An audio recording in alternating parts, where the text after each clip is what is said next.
গতকালকে যে দেওয়া মানে কেনা হয়েছিল গোপাল মানে রাধার জন্য কৃষ্ণের জন্য ড্রেস, তো সেই ড্রেস কিন্তু দেখো কৃষ্ণ ঠাকুরকে, রাধারানীকে, তারপরে কি উনি গোপীনাথ সবাইকে কিন্তু স্নান করানো হয়ে গেছে। এবার কিন্তু সেই নতুন ড্রেস পরানো হচ্ছে, আর দেখো চেনটাকে কিন্তু পরানো হয়ে গেছে। তো দেখো এবার কত সুন্দর লাগে, একটু সামনের দিকে ফিরে যেতে পা, দেখো কত সুন্দর লাগতেছে। এবারে তিলকের ফোঁটা দিচ্ছে।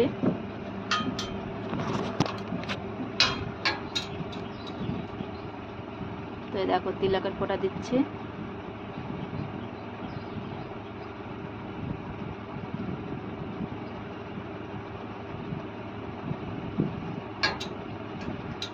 হয়ে গেছে রেডি পুরো।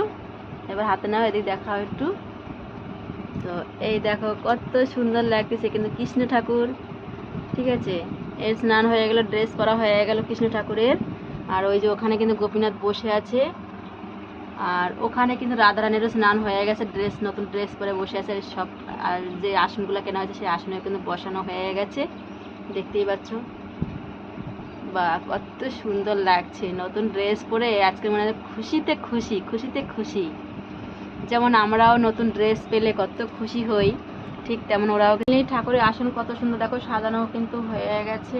আর এই যে রাধারানী, তারপরে কৃষ্ণ ঠাকুর, আর উনি কৃষ্ণ ঠাকুর তো ছোটো ঠাকুর, তাই ওনাকে ওই নামে ডাকা হয়।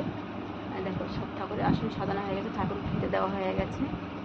তো কেমন লাগছে তোমরা একটু অবশ্যই জানিও, যদি ভালো লেগে থাকে অবশ্যই লাইক কমেন্ট শেয়ার করে দিও। আর কেমন হয়েছে একটু অবশ্যই বলো সবাই কমেন্ট করে।